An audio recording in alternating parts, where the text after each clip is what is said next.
Developing tonight. Last night, the Portland City Council voted to divest from companies in business with Israel.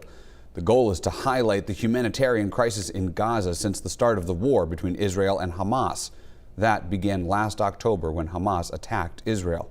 Already, that resolution is drawing strong reactions on all sides. Our Donovan Lynch reports. Clerk will note it's unanimous.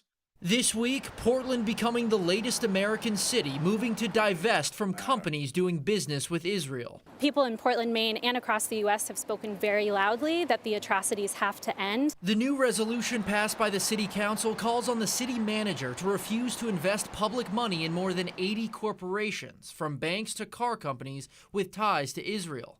This in response to Israel's military campaign against the terrorist group Hamas in Gaza. The Gaza Health Ministry reports more than 40,000 Palestinians have died in a war that began when Hamas attacked Israel, killing 1,200 people and taking more than 250 hostage.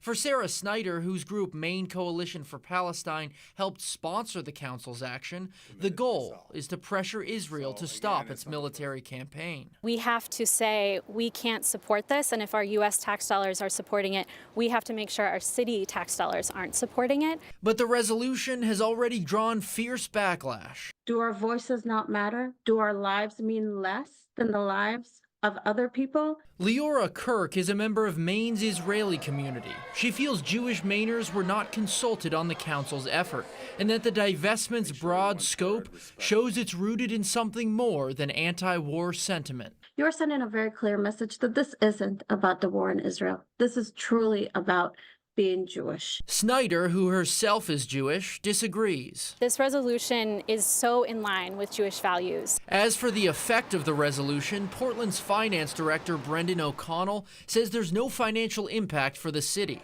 Now, with the vote in the past, supporters on both sides share a common sentiment. I want to live in a future where everyone in Palestine, Israel is free and safe. What would be helpful is if people paused to recognize that there's so much pain and suffering on both sides. In Portland, Donovan Lynch, News Center, Maine.